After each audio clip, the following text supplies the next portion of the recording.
Hey y'all, my name is Jasmine Jones. I'm a licensed clinical social worker and you are now watching Black Girl Therapists in the Wild. And today is Therapist Sips and Reviews. Today we are sipping and reviewing Insecure Season 5, Episode 1, Reunited Okay, with a question mark and an exclamation point. Okay, I've been going for a minute. Yes, I have, all summer. Maybe the beginning of fall. But yeah, this was too much. Having your own business is difficult. It is, especially when you have depression and anxiety and you're trying to figure all that shit out, plus have your own business. And so yeah, today I'm sipping some vodka and juice. As you know, I'm not a big drinker, so it's whatever's in my kitchen. Yes. As you know, here's my friend Poofs. I saw that I might have like a few new subscribers, so I'm hoping you watch some previous videos so that you can kind of get the gist of the shindig here. Apologize for not telling you all I was going to take a break because I didn't even know I was going to take a break. I just looked up one day and said, you know what, I'm tired. Something has to stop for a little bit. And so I chose YouTube because girl got depressed, girl got overworked, girl was burnt out. It happens and it's normal and I'm back. So a few updates, I guess. You want to know what I did over the summer. I went to Hawaii. That was really fun. I went to the Big Island. So I went in September. I went on a couple dates. That wasn't fun. They all turned out to not be the thing. The things weren't thinging with the couple dates. So we're back to just singleness and, you know, figuring out our lives. Yes, honey. I'm starting therapy because all of this in this world that's happening, from COVID to the vaccine to the mandates to all the shit. I'm not even going to say what my stance is on the vaccine. Do what you want with your body. It's none of my business. But it's a lot. And so I'm realizing I need to go back to therapy because it's too much. Everything, all the things are too much. But yeah, those are the updates. Nothing super exciting, no changes. I haven't moved, even though that's the goal eventually, is to move. Have a nicer place. I can afford a nicer place. It's just getting the motivation. Packing is hard, and building up a good fund for moving is just like, ugh. So, you know, we're still in that process. I don't know if I mentioned I wanted to move before, so I don't know why I'm saying still, but whatever. But yeah, let's get to the review. So we're back with our girls, Molly, Issa, Tiffany, and Kelly. They're going on a trip to their alma mater, Stanford University. Nice school, very nice school.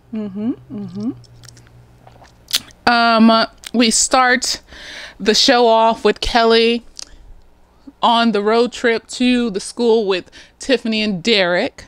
Kelly is looking at Molly's Instagram. As you know, Molly and, what is his name, Andrew, broke up last season. And so, of course, Molly has been going on this sad sack type of, you know, Instagram posting. And Kelly's just like, Molly's only showing certain parts of her face and all these inspirational quotes. And I feel it. I feel like, you know, we use social media to vent.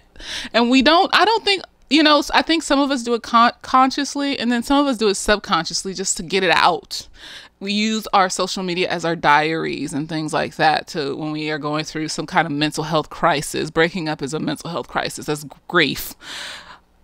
Breaking up can often be worse than somebody dying when you're going through grief, because when someone dies, you can't do nothing about that. You have to get through that and work through it, and because they're not coming back. When you break up with somebody, you have to pretend like they're not there in the world.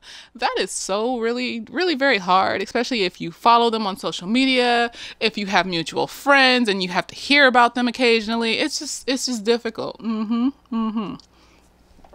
so Molly's doing what we all do. I've done it. Other people have done it. We all do it at some point, I'm assuming. Maybe not all, but you know, good portion of us. she's posting sad things and inspirational quotes, partial pictures of her face, and, you know, you can do it posters and shit like that. I think it's funny, but it's like, it just made me feel like, well, that's me.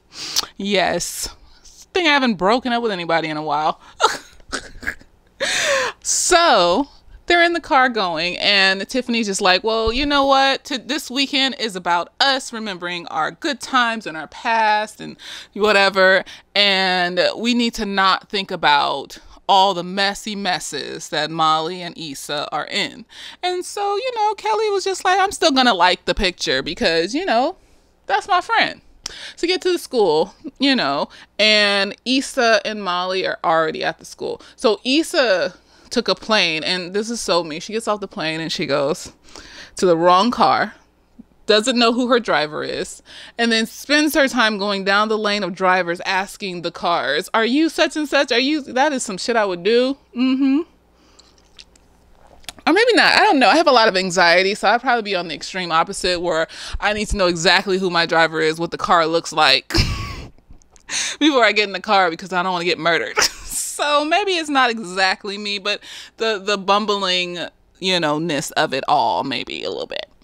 So get to the school. Molly is still not knowing how to have a cohesive friendship with Issa. She's trying her best, and you know, she asked Kelly, she's like, how long did it take you and Tiffany to become friends again? Because, you know, her and Tiffany had the little fallout at the baby shower and such when we first met Condoleezza Rice and shit. How long did it take for you and Tiff to get back? We were fake back before we were back.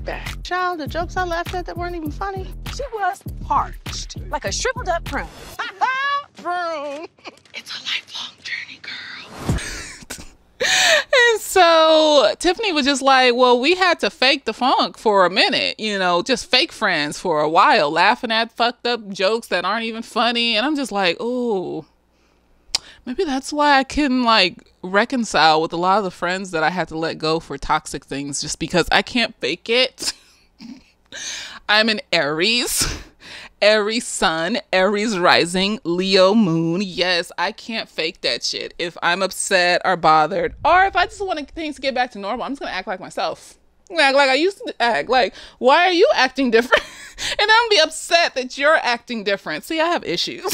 It's like, you said we could be friends again. I'm talking regular, acting regular, doing regular friendship. You're over there with that polite friend voice. You know that, how are you doing, Jasmine? And it just irks. It's like, you know, that polite friend voice people get when they're like trying to be cordially friends with you, but they're not necessarily sure if they want to be your whole friend again. It's like nails on a chalkboard, and I get really pissed off, and it makes me really irritable, and I don't want to talk to you because you're being fake. So yes, obviously, you know, probably something in there to do with my signs, mental health. I just don't like fake shit. I don't even like fake flowers. Do you know fake flowers make me sneeze? But real flowers don't. I think it's because fake flowers collect dust and shit. So like when you pick them up, they're just like dusty and shit most of the time, unless you dust your fake flowers off a lot. So anyways, they're walking around the school. Molly is giving looks to Issa like she's feeling awkward. Issa's talking about how she's going to be on the school panel, talking about being an entrepreneur. But she's still not necessarily sure. She's not sure where she wants to be in life right now, you know, or if she's in the right place. She's questioning things and trying to figure out her life, as we do even in our 30s. You know, you think your 20s is about all that questioning bullshit. No, you keep questioning yourself for the rest of your life. I'm finding, I know people that are 65 years old still don't know who the fuck they are, and so welcome new people, still don't know who the fuck they are. So I feel like we just keep questioning various different things in our lives for the whole part of it, for everything. Because my thing is, that's a part of growth. So like, we're supposed to grow forever and learn and become wiser and gradually just evolve over time, because everything changes and grows over time. Why not your personality and your emotions and shit like that? I mean, your body's changing and growing and doing things over time. Because the thing is like, if you don't change and grow, you stay stagnant, right? And stagnant is usually those people that are caught in their like traumas and issues and stuff. So like if you can think of toxic people and how they might act like children, it's because they're stuck in that age forever emotionally until they get help. Remember, trauma is you stay in that place where you were first traumatized emotionally until you decide to get help. So if you never decide to get help, you could be 5 years old, 12 years old, 15 years old emotionally for the rest of your life. It's horrible. So we're supposed to grow and change. So what Issa is going through is completely normal. It's completely normal to feel confused about your life. So she's going to be on this panel. So they're walking around, mingling around the room, and they meet Molly's cousin Cheyenne. So Cheyenne, apparently they can't remember why they fell out with her. This is why we say we forgive, but we don't forget. But we'll get to that in the end. So they can't remember why they fell out with her. So Cheyenne seems cool. She, you know, she dancing. She's a dancer. She dances for famous people or whatever. And so, you know, they talking, they mingling with her and it's whatever. And Kelly is just realizing that she's going through the book because she couldn't register at the desk, and she's going through the book and she realizes that they think she's dead. I don't know how a school can get that mixed up. I don't know how any institution can get that mixed up with any of their, you know, alma maters or alumni and former employees and whatever institution it is. You should know when someone's dead and when someone's alive, because Kelly's feelings were hurt about this shit throughout the whole thing and everybody ignored her.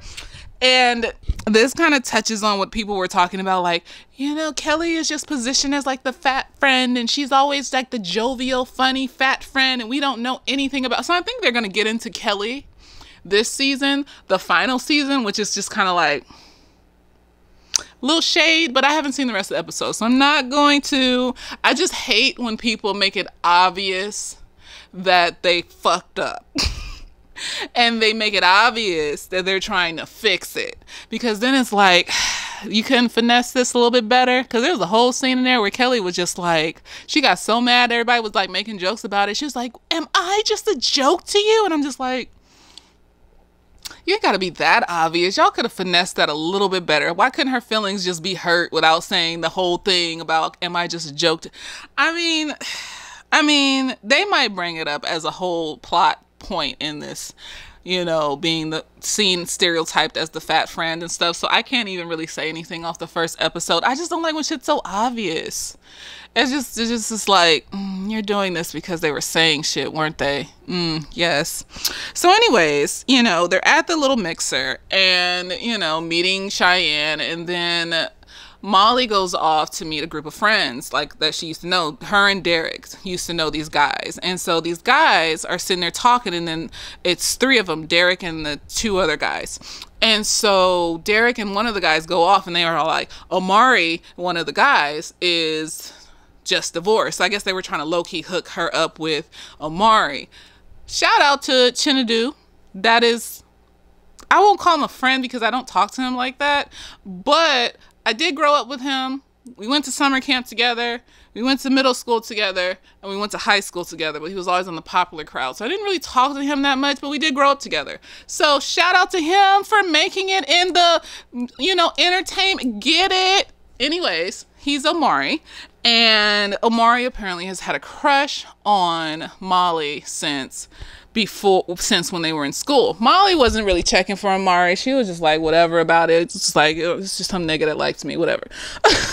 And so Molly talks to Amari. We go over to Issa talking to her old college self. So this is her going into the bathroom of, I guess, their hotel or whatever. There's a shower in there, so I'm not assuming it's a bathroom in the school. I'm thinking it's like their hotel. They went back to it or something. But it might not be. I don't know, because that's a quick scene, and I'm not sure. I don't know. So anyway, she's talking to herself in the bathroom mirror, and it's her younger undergraduate self. And we got our braces off? Let me see them teeth. Let me see them teeth. Let me see them teeth. Show me how you eat. We stupid. I don't know what I would say to my younger undergraduate self. What would I say? Stop worrying about these hoes and live your life and be happy. Get up on your skincare, girl. Your body care, your hair. Like, you just be natural. Start from jump, be natural. My shit would have been down to my ass if I had did that shit in college. Girl. Probably longer than that. But she's talking to her college self, and her college self is like, did we become a lawyer? Did we marry T-Pain? Did we did it? And Issa's listening to her college self and realizing that a lot of the dreams that she had when she was in undergrad, she didn't fulfill them, you know? And she's feeling a type of way about it. Like, wow, where am I at in life? Am I even going to be able to, like, do this business I want to do and do these things that I want to do and all this other stuff? And she's just like, and it's right where she needs to be. If you look at Erickson's stages of psychosocial development, you can see that she's in stage 6, intimacy versus isolation. That's the stage where we're trying to form close, intimate relationships in fear of being isolated for the rest of our lives. You know, trying to form ourselves and our true adult identities. It's from, like, I think the age of 21 to like 39 or 38 or something, where we're just trying to figure out who we are in this adult phase. It's even called like young adults, like 21 to 38 or something. You're still just trying to figure out who you are, trying to figure out who are your friends, who are the people you want around you, what career do you want, she's right where she needs to be, you know, in that confusing state of not necessarily knowing what she wants to do yet. You know, because they try to make it seem like, they try to force it on us in high school. They try to force it on us in our early 20s. They try to force it on us in our late 20s and all this other shit. And it's like, no, like, I see the whole decade of the 20s as being a second adolescence, because it's the first time most of us, because some people are forced to be adults very, very young, and it's despicable and horrible, and God bless those people. But most of us, it's the second adolescence, because it's the first time for most of us that we are alone in the world as adults. And we're trying to figure out how to support ourselves. So if you look at Maslow's hierarchy of need, the first need is food and shelter and all that shit. So that's your 20s. Like, how am I going to get sustainable food? How am I going to get sustainable shelter? And just figuring that shit out. Your 30s is like, okay, we figured out how to get food and shelter. How do we figure out the rest of our lives? How do we figure out the rest of the hierarchy of needs? Because I think, yeah, most of my 20s was just like, how do I plant myself somewhere so that I can live in this world? And, you know, I always had a fear of being homeless. So, you know, I'm just out here like, how do I just maintain a place to live so that I can live and have a roof over my head forever? Because I was horrifiedly scared. I'm still horrifyingly scared of being homeless. God bless the homeless people. There's enough shelter.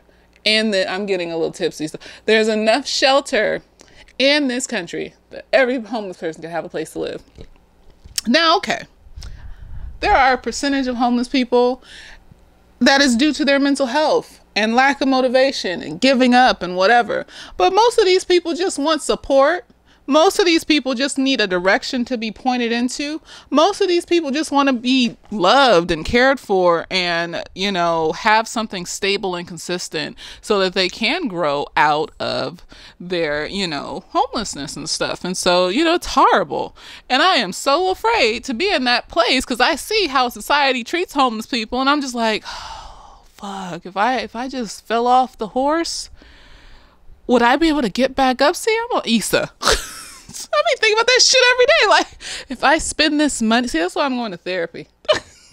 Everybody needs therapy. Even therapists need therapy. Yes. So, you know, she's trying to figure all that shit out. Like, what do I do next? Am I going to be able to maintain and sustain and grow into like whatever this business that I'm growing into? Then we get to the panel.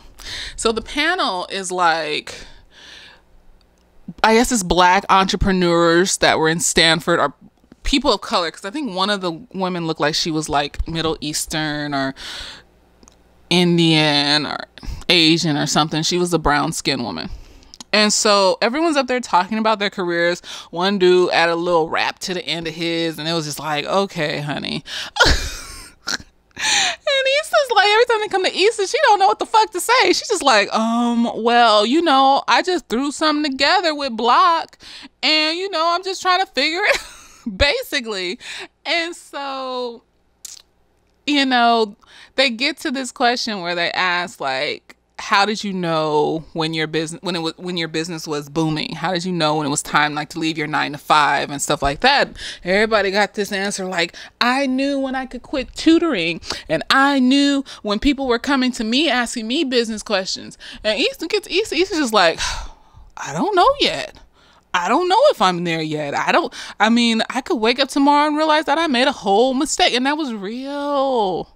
That was real. Like, she was so upset that she said that she wasn't on the same level as these other people. I thought this panel was gonna make me feel like somebody, but all it did was remind me of where I'm not. But it's like everyone is at their own place. Everyone has their own journey.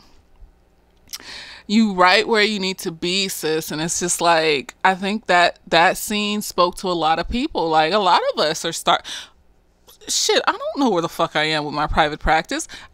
I don't know where I am with this YouTube channel. I'm just like, I'm glad I have the followers that I do have. I'm glad that people want to watch it. They enjoy it. You know, if nobody watched it, I'd probably still make videos just as a little personal diary. Why not? Just because I want to talk. I like to talk, and it makes me feel good to talk. Sometimes I like to hear myself talk. Probably not the greatest thing, but oh well, I'm going to embrace it. You got to embrace your challenging parts, y'all. You got to embrace the fact that I had to take all summer off. Like, you know what? I'm not going to feel bad that I'm so depressed that every day I have off, I need to sleep all day. I'm not going to feel bad. And then we got fall and winter coming in with that seasonal shit. And I'm just like, oh, fuck. Woke up one day, came back home from Hawaii. I go on tangents for the new people. So, you know, you can watch. You don't have to watch. I don't care. I don't know where I'm at. We're just talking. So I came back from my vacation. I had so much fun in Hawaii. I'm going to buy me a Jeep. I am. That's the next goal. Buy me a Jeep. Then I'm going to move. Came back from Hawaii, was feeling good, bright and sunny, and it was great. And then 2 weeks into October, I was just irritable, just mad. Everything in the world was trash. Then my period started on top of that. And it was, y'all, I'm still not, I can feel, it was like fall just came in like a blanket and covered me and said, here, bitch, you're not moving. So, you know, but I said I am going to do the final season of Insecure. I'm not going to sit up here. This was how long my break was going to be till. It was going to be till Candyman came out because I wanted to do the new Candyman. I'm still going to do the new Halloween is next week. So be prepared for the new Candyman because I'm going to do the new Candyman. I'm going to compare it to the original Candyman. Yes. I said this is going to be the final breaking stop. We're going to get up and do these videos. So I did. So I am what I am. And so, yeah, she's right where she needs to be. So her answer was profound. It was beautiful. It was poignant. It was awkward, like we all are. It was what it would needed to be. And after she got out, like Molly, still not sure about the friendship, but she could still see on Issa's face that Issa was really upset about what she said in there. Like, you know, her friends were trying to hype her up and encourage her and praise her for being on the panel, but Issa was still bothered, and Molly could see that because they're best friends. And they talk about being best friends and the things that they've done in college and how they're close and things like that throughout the show too. And so they're walking around the school, Molly and Issa. They decide to go off by themselves. And Molly starts talking about how she feels lost and she's not sure what to do and how she doesn't know if she wants to even talk to Amari and if she just wants to, like, you know, be single and be herself and things like that. And so Molly then looked at Issa and was like, what you said was really profound. It really touched me. And Issa was like, no, it wasn't. And I feel lost and I don't know what to do. And then they're sitting down eating. And then Molly's like, are we good? Are we good? Me and you. Issa just kind of looks at her with her mouth open like she don't know. I don't think when you make up again like that, it's like once you get past the like verbal conversation of making up, even if you don't have a verbal conversation, it just slides into it naturally. I think it's supposed to slide back into it naturally. It's supposed to just be all just talking again, and you just gonna see what happens, and hopefully nothing bad happens. You know, hopefully, you know, Molly's in therapy because her breakup with Andrew and every other thing that's wrong with Molly. Molly needs therapy. We all need therapy. Even if you just have a stressful time at work, you ain't got no deep mental health. Think of therapists as emotional coaches. You go to them, they talk to you about stuff, and they got a playbook of interventions that you can do to help you get through the things that you're going through in a better way. You don't have to be, it's not for crazy people. It's not for people. You don't have to have severe mental health issues like schizophrenia or be manic or anything like that, even though it helps to go to therapy if you do have those things. You could just have a bout of anxiety every few months or periodical depression here and there. Not even enough functional depression. Things like that. I'm functioning and depressed right now. That's why I'm drinking. Not to say, let me, because people out there got addictions and shit. And I ain't about to be out here telling people to drink because they feel, you know, to be functional. This is a treat that I don't have often because I don't like the way alcohol makes me feel the day after. But I can enjoy a treat every once in a while. So, functional. That's what I mean. Not addicted, functional. And if drinking is triggering for you, don't watch this. I don't want to trigger nobody, okay? Anyways, so before Issa could answer, they get a text, I think, from Cheyenne. They call her Shy. Apparently there's a party in Oakland, and I hate how the only piece that, and other people have said it too, but the only piece that we see of Oakland is basically they get in a car and then they're going to the party. Cheyenne says, or the club or whatever. And then Cheyenne says, let's get some drinks from the liquor store to sneak into the club, which is cool. We can have a little ratchet moment here and there. There's nothing wrong with having ratchet moments, recalling our youth, doing ratchet things every once in a while, as long as we don't get in trouble or go to jail. So they stop at the liquor store and they go in, they get the drinks, they're coming out, and this dude comes up and tries to rob them. And, you know, Cheyenne is doing the most, and it's the whole thou dost protest too much, because Molly and Issa is just trying to give them their things and leave. Cheyenne over here just screaming and crying, and then dude says, Shy, will you shut up? So obviously now we know that this dude knows Cheyenne. So Cheyenne is like, oh shit, jig's up, and then she goes and proceeds to steal Issa and Molly's shit.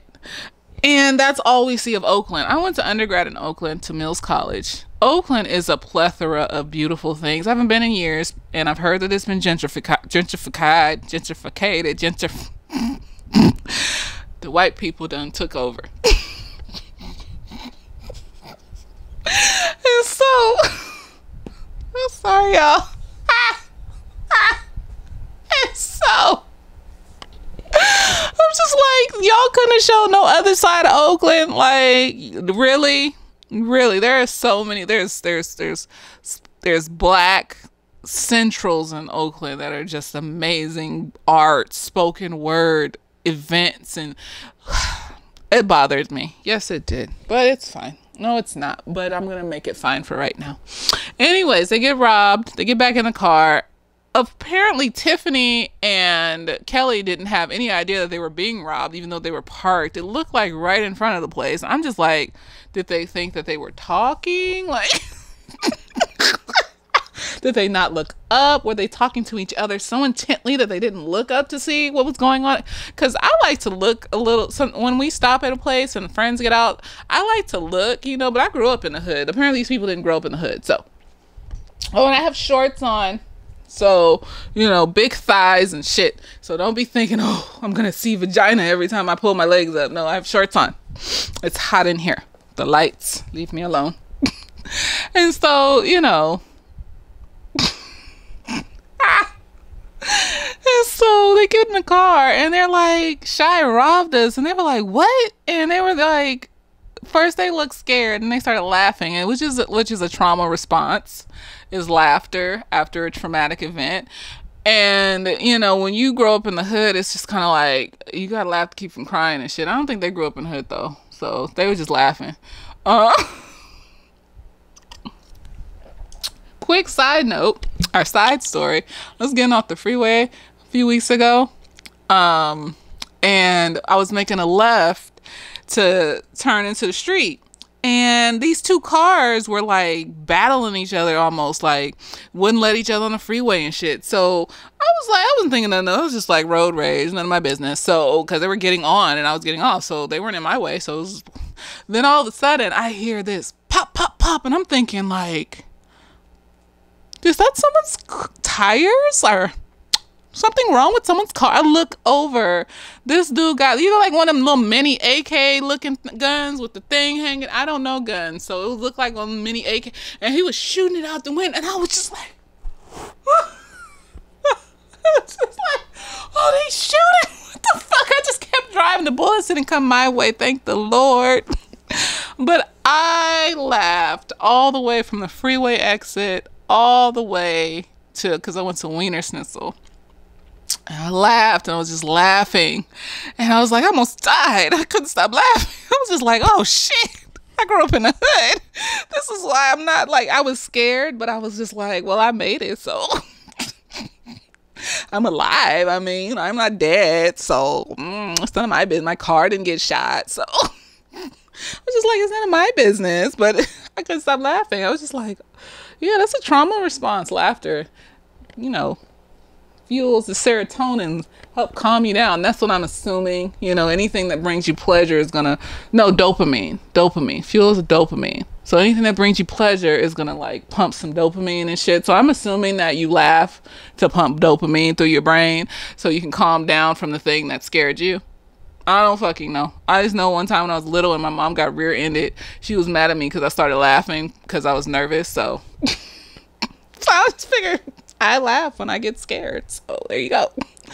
Anyways, you know, they're laughing. It's whatever. And they go home because they know that that's how Cheyenne is. Issa said, oh, Seth was going to come back to this part. Issa said in the car, she was all like, I remember that I hated her now. I forgot that I hated her. And I was just like, see, you forgive, but that's why you never forget. I forgive you. I'm going to let you go so you don't affect my life and my emotions anymore. But I'm not going to forget who you are, girl. No, because no, you put in my life fucking my shit up.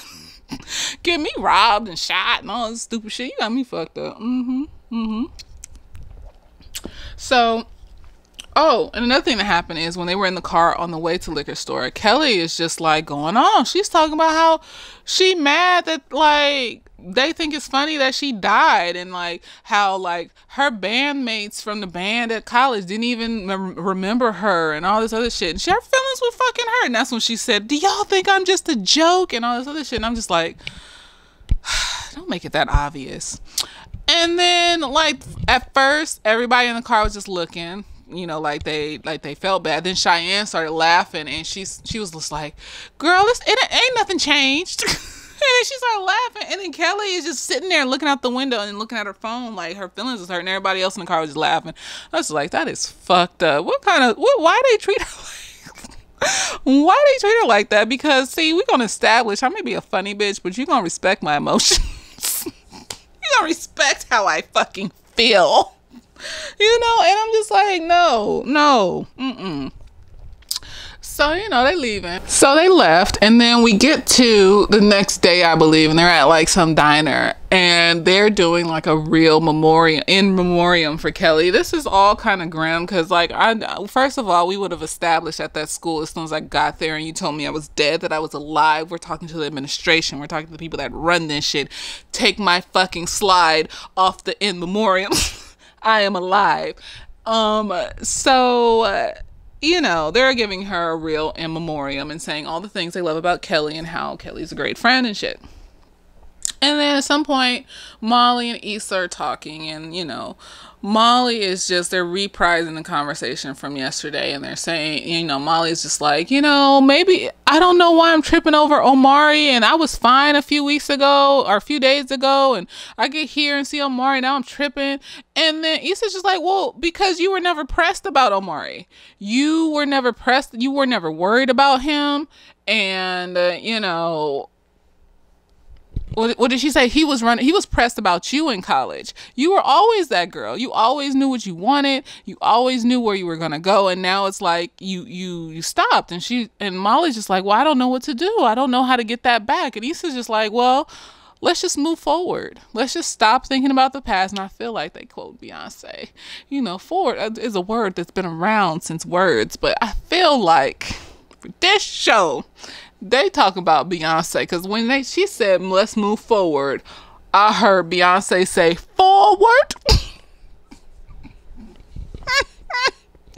Yes, I did. Who else heard that? Comment down below if you heard in your head Beyonce saying forward when she said, let's move forward. Or was it just me? Am I crazy?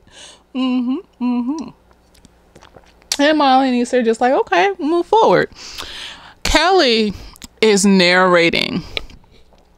Like, she's on a podcast, so we see her on a podcast, and she's like narrating, what would you want people to remember about you when you die, or something like that? What would you want to leave behind, or whatever? So Kelly has a podcast. I think it's called her last name, Peregrine's Peaches, or something like that. But it's a really cute name, and so because they put it up on the Instagram, Kelly, with a mic, and they was just like, what is Kelly about to drop? Like, she about to sing or some shit. So she has a podcast, it looks like, and it looks like it's gonna be like a little narration, throughout the show. And then Issa gets off the plane, walks out the airport, and Lawrence is picking her up, and I'm just like, yes, we gonna reprise this real fucking story, okay, bitch? So they kiss, so we thinking everything good, because they kiss when she get off the plane. When she gets in the car, there's awkward silence, just like, oh, okay, this is where we're at. They get to Issa's place. Lawrence drops her off, and Lawrence is like, well, should I come in? And Issa's just looking at him, and she was just like, so, I had a lot of time to think. And then and he's like, oh, and what did you think? Because, Kondo is pregnant. And fuck that bitch coming ruining shit. Okay, it's fine. Kondo is pregnant. And, I feel a type of way because accidents happen. I don't see Lawrence as the type to abandon his child, but it doesn't mean that he wants to be with Conda. So, I'm not going to say her fucking name right. I don't care. None of y'all say it right. Why I got to say it right? And, she's an actress. Don't go. People are on her page saying fuck shit to her like she's a real person. That's a real person. Y'all, just like, whatchamacallit, because she had on the AKA shit. And I'm just like, y'all really out here, like, delusional about the difference between actors and real people? Okay. Therapy is for everybody. Everybody. And she just gave him that look. She didn't even answer him. She just gave him the look, and the look told him that, oh no, we're not together. And he gets off of the car and leaves, and and it's over. And my thing is just like, because there was no maliciousness, there was no cheating. I mean, like, they had a break, and I think he slept with Issa. Or were they together when they slept together? I forgot some of last season, so don't come for me. But from what I've seen, it wasn't like cheating. It wasn't like I got her pregnant on purpose. It wasn't like me and Issa was together and I slept with her. It was just like when they was together, he had a oopsie baby. And I mean, like, I don't see why they can't be together. I'm just like, I don't understand why they can't be together. That's all I'm saying. Because it wasn't like the maliciousness isn't there. There's not like, I don't understand why they can't be together. Like, he could co-parent with Conda and, be with Issa and raise a child with Conda and then still be, I'm just confused. See, Make it make sense for me, because I don't see why they can't be together. See, because human beings just make shit really, really awkward. I mean, that's what this is. I mean, the show was originally called Awkward Black Girls. It was about being awkward, and now it's called Insecure. It's about being insecure, and I guess it's insecurity. It's like, I don't know, maybe she's thinking like he's not really mine because he's having a baby with her, or, you know, he's gonna go be with her. Like, bitch, he came back to you. He didn't know she was pregnant until she told him she was pregnant. Girl. And I'm just like, there's no reason they can't be together. Y'all tell me why they can't be together. Because that don't make no fucking sense. I'm confused. But anyways, that's my review of this show.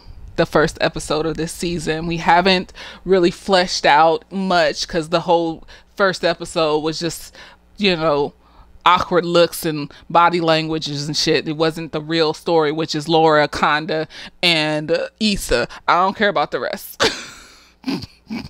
Her and Molly gonna be friends. They gonna figure it the fuck out. Molly's a mess anyway. She been a mess since jump. The story is about Issa, Lawrence, and Anaconda. Okay. I don't know what happens there. Okay, because her and Molly, that's a friendship that's gonna last throughout life. They're gonna have fights. They're gonna get back together. They're gonna just be friends. They're sisters. Okay, none of that other shit. And Tiffany and Kelly gonna have a podcast. They're probably gonna make her narrate the episodes, some dumb shit. I don't fucking know. But none of that other shit matters. None of that shit matters. It's about them three. Okay. On whoever nigga that Issa decides to be fucked around with until she get back with Lawrence. And if y'all in this series and they not getting married with Conda looking forlorn in the back of the church, sad face,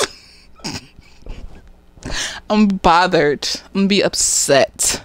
I will be hurt that I spent 5 years, 5 seasons, no, longer than that, because I was upset when she got with the white Mike on Awkward Black Girl, and then it ended and we didn't know what fuck was gonna happen next. And then you gonna do the same shit on Insecure? You gonna do the same shit on? I feel, because if this is a pattern of you not getting with the nigga you started off with in the beginning of the fucking show that you made us become attached to, I'm gonna be upset. Because you did that shit in Awkward Black Girl and I didn't like white Mike. I heard some fuck shit was going on with Black Mike. In real life, something was wrong with him. So maybe that might have to do with whatever happened there. But still, I don't, there was a falling out, something, whatever. But no, I didn't like white Mike. White Mike was not attractive to me. He was boring. He didn't have no swag. The Black Mike had swag. He had swag. I don't know if he was Black Mike, whatever his name was. If you watch Awkward Black Girl, you know who the fuck I'm talking about, okay? He has swag. I don't care, okay? He may be trash in real life. I don't care. It's about the character that he brought to the screen, unless he's a murderer, a child molester, or a serial rapist. There you go. Or a rapist. Even if he did it once. I don't care. Or he beats women. Them the only things where I cannot separate the art from the artist. So, unless I hear some shit like that, he has swag. He was, You're out here want me to watch another white Mike fiasco. That's what you're gonna do. If you don't have them get married at the end of this fucking season. Be upset. Be upset. A lot of people have children. Okay? Y'all in your fucking 30s, bitch. You know, I had to finally start swiping right on niggas with kids because it's barely niggas my age with no kids. Okay? I will take one child. One right now. But if I get up into my 50s and shit, I'm gonna have to take kids and some grandkids because them niggas gonna be old. And I don't like young niggas. I'm not a cougar. You just young and you just make me feel gross inside. I don't want to touch you. I don't want you touching me. I don't care how fine you are. You young. You look like a child in the face. You look like I can manipulate you. And I don't want somebody that I can manipulate. Because I know I could manipulate these young men because they're innocent. No, they may know how to play with emotions, but they're still children in the minds. They're innocent. I don't feel, it feels gross. Ugh. What's wrong with me? So yes, please don't do that. Please don't go and ruin 5 seasons by pulling an awkward black girl. Cause that ain't fair. That ain't fair. That's like the Black Tower. If y'all ever read the series, the Stephen King book series, The Black Tower, when you get to the last book and it tells you not to read the epilogue, don't read that shit. Cause you will find that you wasted all this time on 8 fucking books. And them books is bigger than the Harry Potter books, some of them. And I'm not going to spoil things, but when it says epilogue, don't read, and it says don't read in various different ways over and over again. And of course, my ass, I was like, what, 18, 19 and shit. I was like, fuck this shit, I'm gonna read this. This is the part of the book. Don't read that shit. If you ever read the Black Tower series, this is bullshit. It's some bullshit. Wasted my motherfucking time. It would feel like that. I would be highly upset. And why should they do that shit? Why should they do that shit? Nobody like White Mike. I don't care. If you can lie and say you like White Mike. I didn't like White Mike. White Mike was trash. It was boring. But yes, let me know. Let me know what you thought. I hope you enjoyed this video. Let me know what you thought about the first episode of the last season, season 5 of Insecure. Did you enjoy it? Did you not enjoy it? What did you enjoy? What did you not enjoy? All little things. And I will be back next week with episode 2. Later days.